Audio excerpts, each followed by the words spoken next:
Good morning students. आज हम काव्य खंड का चैप्टर 9 साखियाँ पढ़ेंगे, जो आपकी हिंदी की पाठ्य पुस्तक क्षितिज से लिया गया है और जिसके कवि कबीरदास जी हैं। चलो तो देखते हैं साखियाँ। साखियाँ का अर्थ पहले आज जो है ये कबीरदास जी ने लिखी हैं साखियाँ। इसका अर्थ, साखियाँ वो दोहे या वो पंक्तियाँ होती हैं बेटा जो समाज के लिए शिक्षाप्रद होती हैं, समाज से जिनको कुछ अच्छी अच्छी बातें सीखने को मिलती हैं। तो कबीरदास जी ने इन सब को नाम दे दिया है साखियाँ। तो हमारे जो आपकी पाठ्य पुस्तक में वो 7 साखियाँ दी गई हैं। तो इन सातों साखियों के बारे में हम पहले पढ़ेंगे। तो हम पहले देखते हैं पहली साखी। मान सरोवर सुभर जल, हंसा केली कराही, मुक्ता फल मुक्ता चुगई, अब उड़ी अनंत न जाही। इसमें कबीरदास जी, इस साखी के माध्यम से कबीरदास जी हमें ईश्वर भक्ति से ईश्वर को हम प्राप्त कर सकते हैं, यानी भक्ति से ही हम ईश्वर को प्राप्त कर सकते हैं, ये बताना चाहते हैं। तो क्या कह रहे हैं कि मान सरोवर सुभर जल, कि जो हमारा मन है, मन रूपी जो मान सरोवर है वो सुभर है। सुभर होता है पवित्र जल से, शुभ जल से अच्छी तरह, सुभर में बिल्कुल लबालब ऊपर तक भरा हुआ है। हंसा केली कराई, और हंसा कौन है? आत्मा। आत्मा रूपी जो हंस है वो उसमें क्या कर रहे हैं? केली होती है क्रीड़ा कर रहे हैं। मुक्ता फल मुक्ता चुगई, और जो हमारी आत्मा है उससे आनंद रूपी फल की प्राप्ति कर रही है। जब हमारा मन होता है, जब ईश्वर की भक्ति में लीन हो जाता है, तो हमें उससे किसकी प्राप्ति होती है? सुख की प्राप्ति होती है, आनंद की प्राप्ति होती है। और जो हमारी आत्मा है वो अब उड़ करके, यानी इस शरीर को छोड़ करके कहीं दूर दूसरी जगह जाना नहीं चाहती है। क्यों नहीं जाना चाहती है? क्योंकि हमें ईश्वर की प्राप्ति हो जाती है। और ईश्वर की प्राप्ति हमें कैसी होगी? जब हम ईश्वर की भक्ति करेंगे, उनकी भक्ति में लीन होंगे, तभी हमें ईश्वर की प्राप्ति हो सकती है। सेकंड देखिए। प्रेमी ढूंढत मैं फिरो, प्रेमी मिले न कोई, प्रेमी को प्रेमी मिले सब विष अमृत होए। कह रहे कि इस संसार में, कबीरदास जी कह रहे हैं कि ईश्वर भक्त मिलना, एक सच्चा ईश्वर भक्त मिलना बहुत मुश्किल है, दुर्लभ है। यदि कोई सच्चा ईश्वर भक्त कोई दूसरे सच्चे ईश्वर भक्त से मिल जाए, ठीक है, तो प्रेमी को कि मैंने इस संसार में काफ़ी यात्राएं की, काफ़ी ढूंढा, तो मुझे क्या है? ईश्वर भक्त, कोई भी सच्चा ईश्वर भक्त देखने को नहीं मिला। यदि कोई प्रेमी को प्रेमी मिले मतलब यदि कोई सच्चे ईश्वर भक्त को दूसरा सच्चा ईश्वर भक्त मिल जाए, तो जो हमारे जीवन में दुर्विचार रूपी जो विष है वो सब अमृत में परिवर्तित हो जाएंगे। अर्थात हमारे जीवन से क्लेश, दरिद्रता, द्वेष भाव, ईर्ष्या, वो सब जो भी वासनाएं हैं वो सब हमारी समाप्त हो जाएंगी। थर्ड देखिए। हस्ती चढ़िए ज्ञान को सहज दुलीचा डारी, स्वान रूप संसार है भूखन दे झक मारी। कह रहे कि हमें हस्ती रूपी ज्ञान को प्राप्त करने के लिए, अर्थात ईश्वर भक्ति रूपी ज्ञान को प्राप्त करने के लिए सहज भाव से, जैसे हस्ती पर बैठने के लिए क्या करना पड़ता है? हाथी पर बैठने के लिए दुलीचा डाल के बैठा जाता है। तो इसी तरह ज्ञान को प्राप्त करने के लिए हमें सद्भाव रूपी, सहज भाव से उस ज्ञान को प्राप्त करना चाहिए। जो ये संसार है वो स्वान रूप है। स्वान रूप मीन्स कुत्ते का रूप है।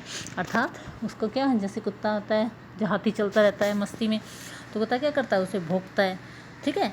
इसी तरह संसार जो होता है, जब हम अच्छे कार्य करते हैं तो संसार क्या होता है? हमारे मनोबल को तोड़ने के लिए कुछ बेकार की बातें करते हैं। तो हमें उन बेकार की बातों पर ध्यान न दे करके अपने मार्ग पर चलते रहना चाहिए, ईश्वर भक्ति में लीन रहना चाहिए। उनको जख मारी, अर्थात उनकी बेकार की बातें हमें सुननी नहीं चाहिए। हमें ज्ञान को प्राप्त करने के लिए, ईश्वर भक्ति को प्राप्त करने के लिए सदमार्ग पर चलते रहना चाहिए। फोर्थ देखिए।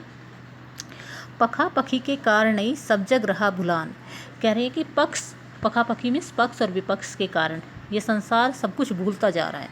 अर्थात पक्ष के विपक्ष के चक्कर में पड़ करके, कारण मीन्स कारण, ये संसार जो है वो सब कुछ भूलता जा रहा है। निरपक्ष होई कि हरि भजन, निरपक्ष मीन्स निष्पक्ष होकर के यदि हम हरि का भजन करें, ईश्वर की भक्ति करें, सोई संत सुजान, तभी हम सच्चे संत कहलाएंगे।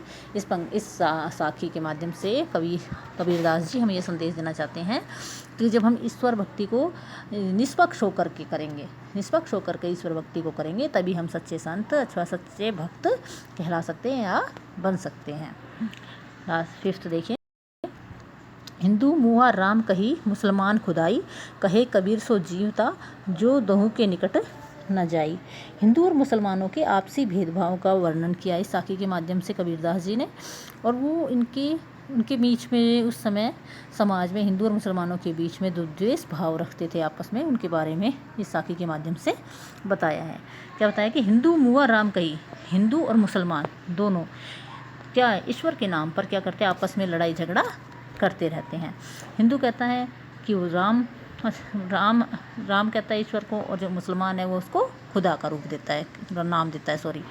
कहे कबीर सो जीवता, लेकिन कबीरदास जी कहते हैं कि जीवता में जीवात्मा तो वही है जो इन दोनों के चक्कर में नहीं पड़ती है, दोनों निकट नहीं, इन दोनों के ही निकट में नहीं जाती है।